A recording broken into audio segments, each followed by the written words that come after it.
Hi, everybody. Back again, this time with Ruth Robinson. As promised, we're going to cover all the bases on TLAC and SLANT.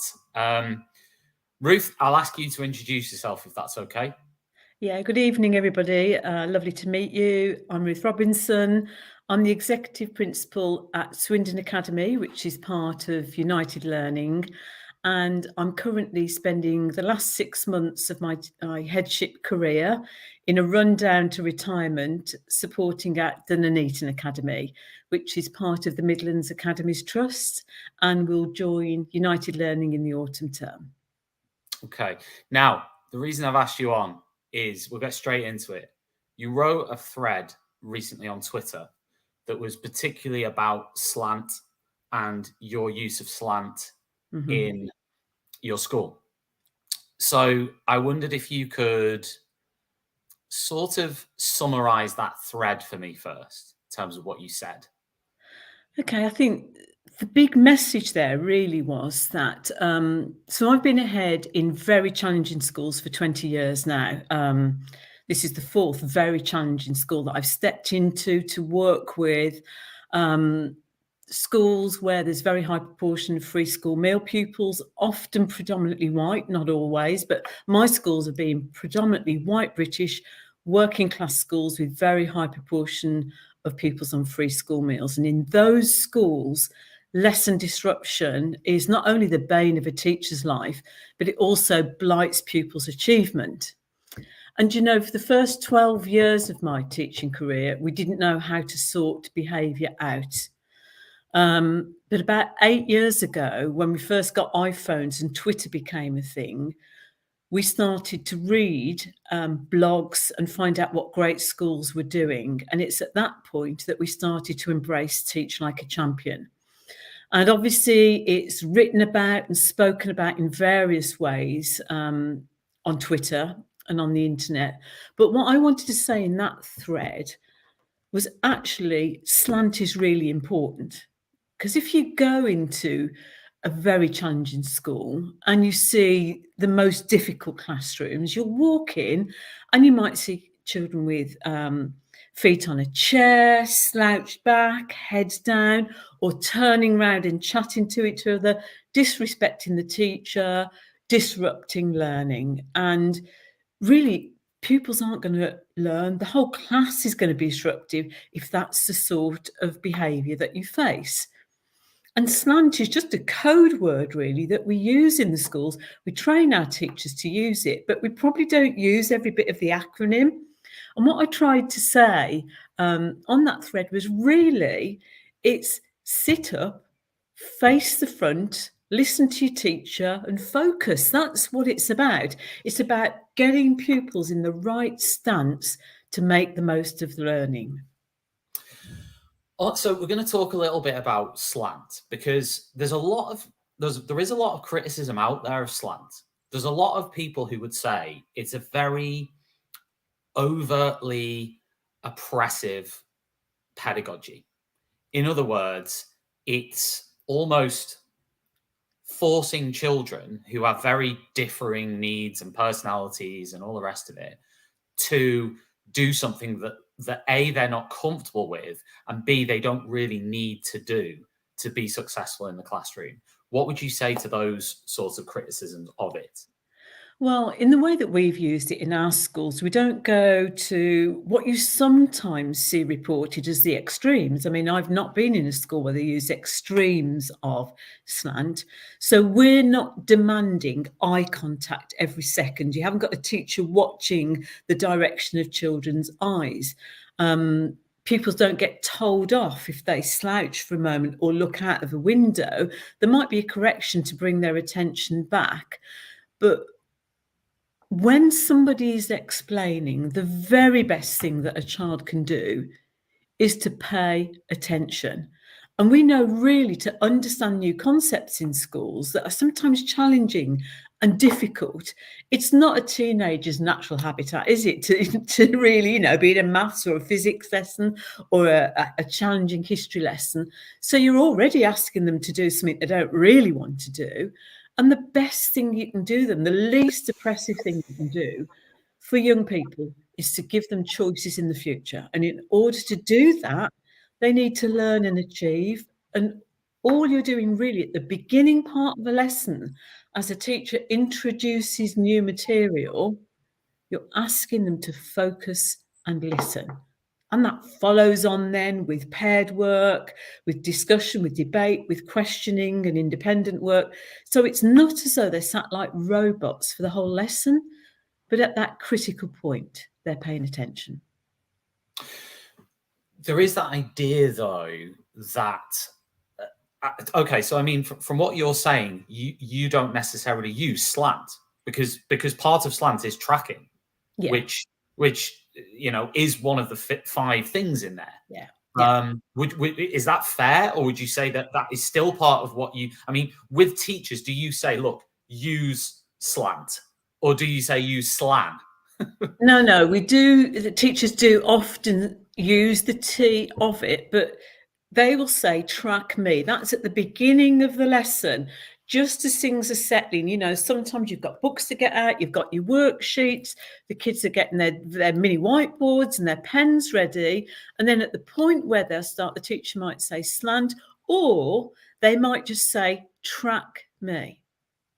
And they'll just wait. And they'll wait for 100% compliance there. So it might be, thank you, there's 90% of you there. I'm just waiting for 1 or 2. Track me, please. And there's often a please. There's there's a twinkle in the eye. There's a please. The warmth is there, but that teacher is not going to give an explanation to that class until she absolutely knows, or he absolutely knows, that every eye is on them. And then often, if you're going through a questioning round a bit later in the lesson, the teacher will often say, track the speaker, because it's not, I think Doug made this point, Doug Lamoff made the point yesterday on the thread, it isn't just about tracking the teacher, it's one of your peers is about to make a really important point, and we're going to show we care and we're interested by just turning to track. And that's another thing you will often hear a teacher saying is, track the speaker. What would you say then to those who say that is? So we've just done an interview with Phil Beadle, which is available on the TTR YouTube channel, Twitter, and everything else. Now I know that we were chatting just before this, and you said that your thread that you wrote was sort of in response to some of the things that he said in his recent blog post about SLANT. Was there anything in there that really sort of triggered you to write it? What were the key things in there where you thought, you know what, I really disagree with this bit? There must have been something in there. There was probably quite a lot of it, but I saw that word coercive, and that got my goat, and I just think about the schools we lead are full of warmth and joy. We are looking for ways to make education joyful and meaningful, but also we're looking for high achievement as well. So our teachers aren't like sergeant majors, they're not there barking orders and looking on down the line like a sergeant major would to find somebody out of line. What they're doing is giving children and young people the best chance to achieve. And your best chances to achieve is when you've got new things to learn, you're going to listen to the expert in the room, which at that point is often your teacher, give you a really clear explanation. So I just don't know which school Phil's been in to watch this. I mean, I saw the very, very early iterations of some of this, actually, when we were first read about Teach Like a Champion. And I remember reading a blog about King Solomon Academy, where a lot of these approaches it was one of the first schools in the country to use it, and children would click there.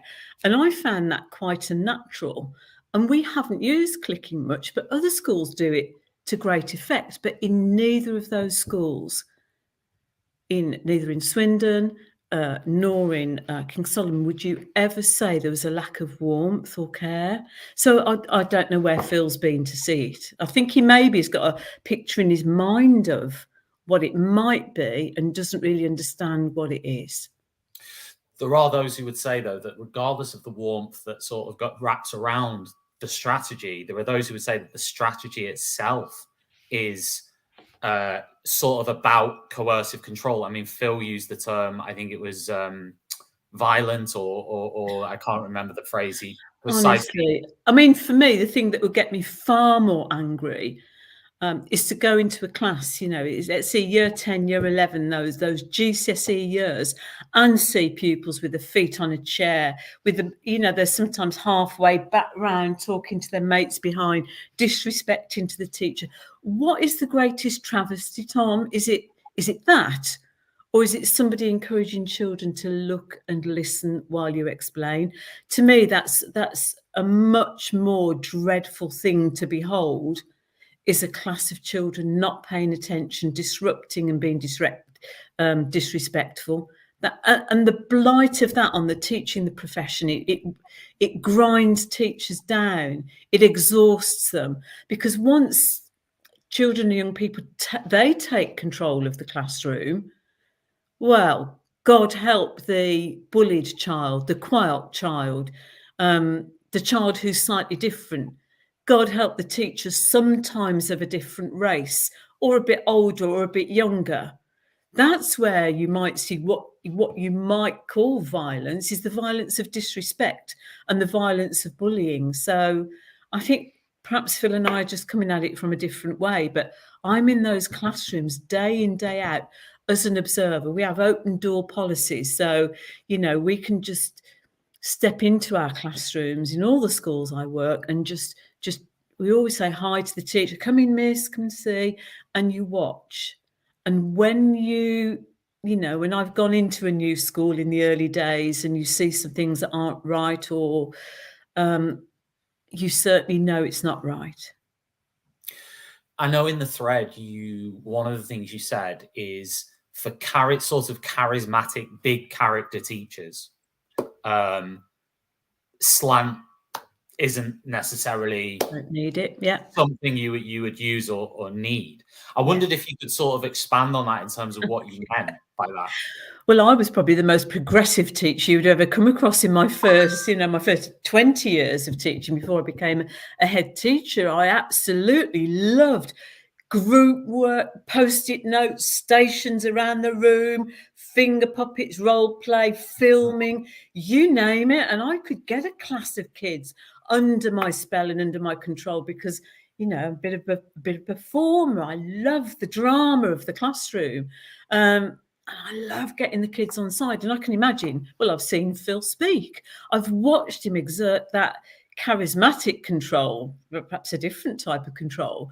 But I've watched that charismatic control, and some teachers have it, great, but many don't. And we need those many who don't in our schools. There's a recruitment crisis, for goodness sake. We need everybody who's prepared to come into our classrooms to be enabled to teach without disruption. But you can't sprinkle Phil's fairy dust of charisma on a teacher. So many teachers need the sort of techniques like SLANT.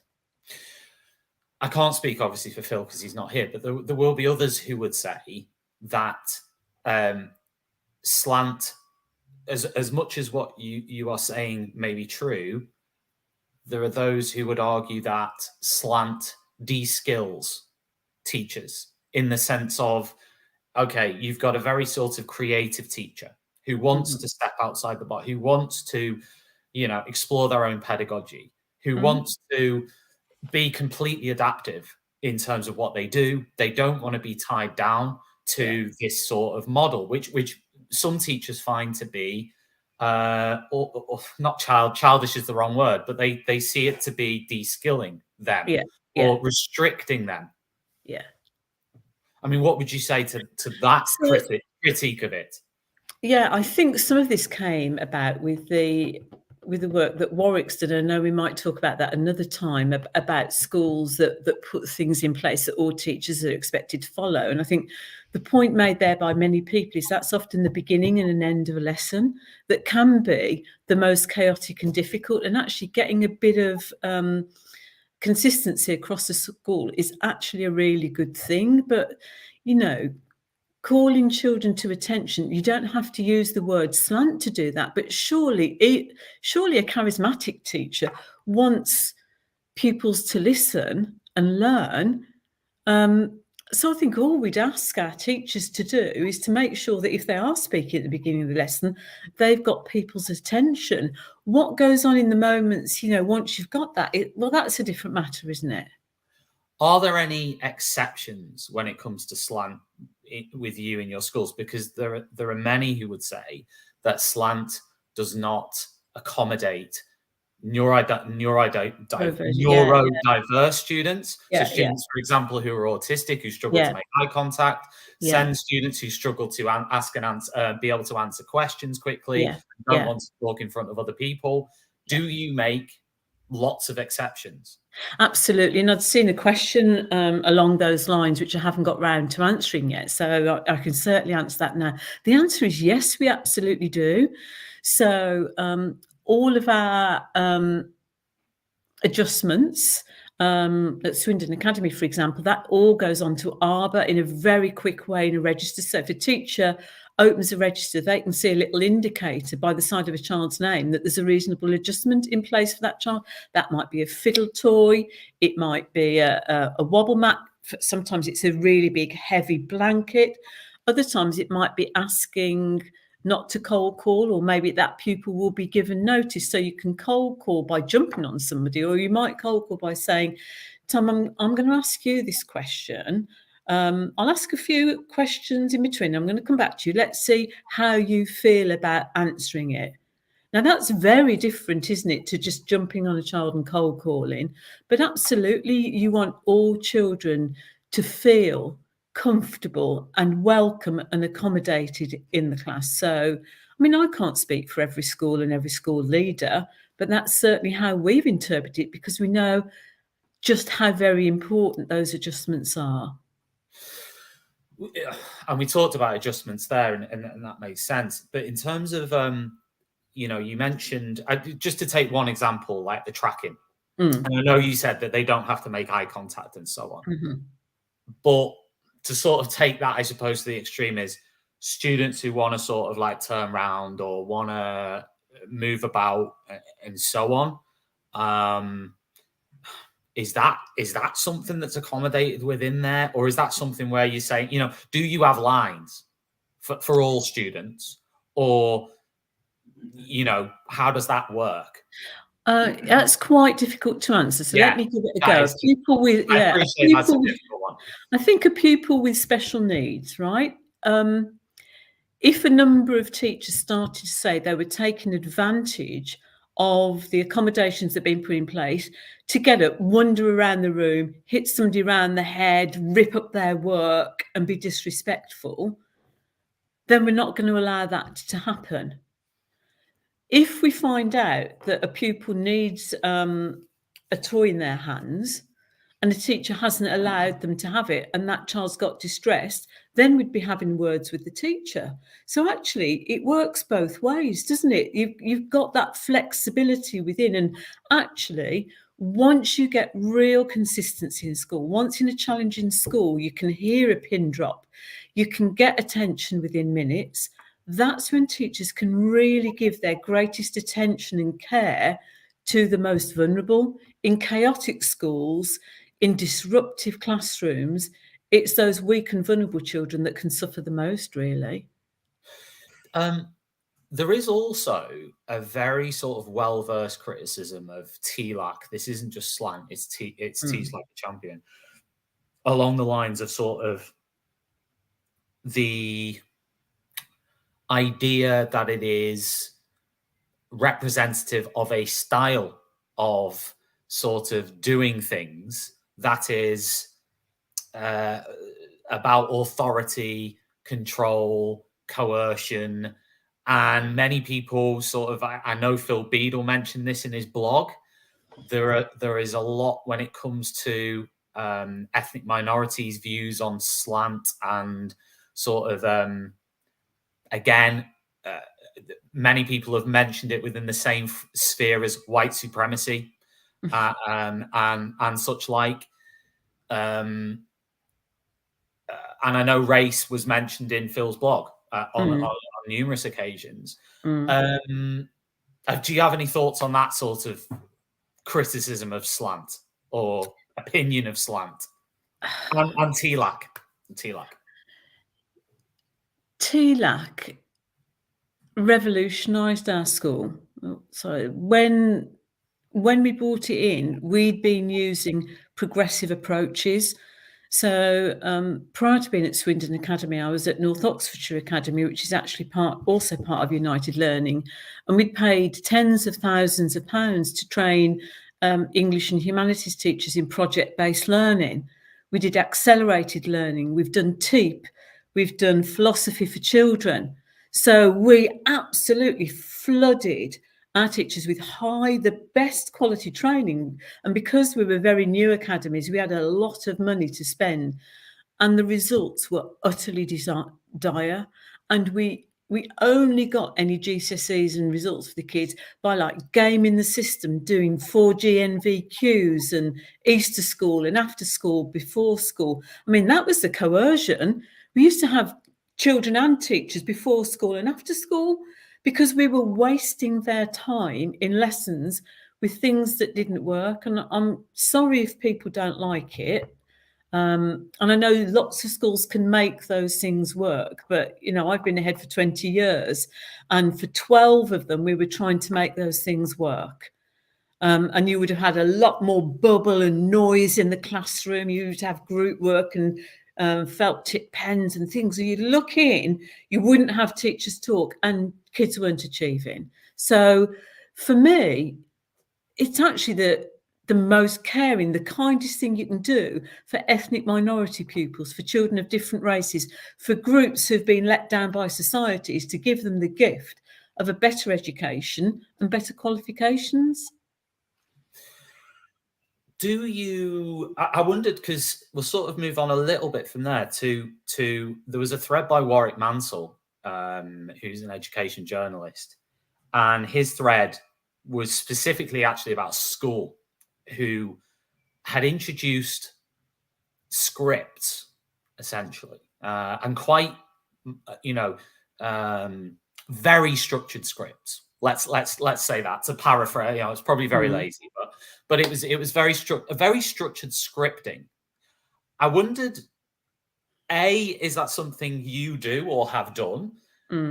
B, is that something you have an opinion on? And C, do you feel that it is beneficial for schools to adopt and teachers? Because in this particular thread, which people can look up themselves, Mr. Mansell talked of sort of teachers in the school who weren't happy with the scripts and students, and there was a big ITV thing on it. I mean, what are your views on this? I mean, we haven't scripted in great deal lots of parts of the lesson, but I think from that thread, people did step in and say it was beginnings and ends of lesson. But what I've found, because I've started scripting more, some of our teachers script their own explanations, because we know we talk extraneously, don't we? We add things in, I've probably done it lots here tonight, that aren't needed to get to the point. And I've started scripting speeches when I give them. Oh my God, they are so much better quality when you stop and think, get rid of all the extra things you don't need to say and say only what you need to say. So we've been having meetings with 20 pupils at the academy I'm working today, actually, being strike day. We were brought in some children who'd been truanting, and we scripted the meeting. And it just took all of the cognitive load away from me, because I was able to read through the script, but then ask a question of the child and their family about the truancy. But the script kept it simple, kept it direct, meant I knew what I was doing. So again, I don't necessarily think it's oppressive. I suppose it's all about how it's introduced and how you make sense of it with the people that you're asking to do it. So I can see the benefits, but haven't bought sort of long, very heavily scripted sort of lesson starts and ends in. Yeah, I mean, I suppose this ties in with what we've said about TLAC, SLANT, scripting and so on. It all sort of ties together to this idea that there are people within the profession who feel strongly that creativity within the classroom is being starved out, is being pushed out, and we're becoming more and more sort of regimented and systemic in everything we're doing. And those people would say teaching isn't that. Teaching is fundamentally the opposite of that. Yeah. Teaching itself is this sort of freewheeler sort of thing where, people sort of express themselves in the way that they see fit, and the kids respond in the way that they want to respond to that. I mean, I can just, as you're saying it now, I'm just calling back into my mind the lessons that I watched when we bought flip cans in at North Oxfordshire Academy. My God, didn't we think we were everything? Flip can for every teacher, and you'd see kids running around school with the flip cans. You ask them what they're taking pictures of, and they couldn't explain it. You ask what the learning is, and there was nothing there. You'd go into lessons where there are stations and pupils are supposed to teach each other things, and you ask a child at the end of it to explain to them, and they would be completely clueless. Now, there will be utterly brilliant teachers. I'm sort of really interested in things like Mantle of the Expert and things like those. I would love to do those things with a highly middle class, intelligent group, and I'm sure that some disadvantaged pupils could respond to that in the hands of an expert, incredibly gifted teacher. But most of us, A, aren't like that, or B, if we've got a full timetable, haven't got time to be like that. And I think what I want from classrooms is I want them to be warm. Our drama lessons are massively creative, so are our DT and our art lessons and our music lessons. So you're going to, and PE, you think about all of those where masses of group work and creativity comes into play. And in other lessons as well, there's a certain creativity in a child being able to take part, engage in really high quality thinking and discussion about high level concepts, about answers and the why and the how. So the kids don't just sit in silence in our lessons. We do loads of not just cold call, but building on answers and critiquing and debating. So to characterise them as lacking creativity, I just think it misses the point. We had this incredible utopia where children just lapped up every word a teacher said and we could just go off script, but unfortunately we can't. And I think, the compromise is that we try and make sure that our lessons are the very best they can be. And for me, in the disadvantaged schools that I lead, using approaches like SLANT and the Teach Like a Champion ones for the last 12 years, well, the results speak for themselves. At Swindon Academy, although it's the most deprived school in Swindon, it's top for attainment, not just for progress. They did it for progress for 5 or 6 years. 2022 for the first time, top for attainment. So something is happening in those classrooms. Children are learning, and it's just a joyous thing to see.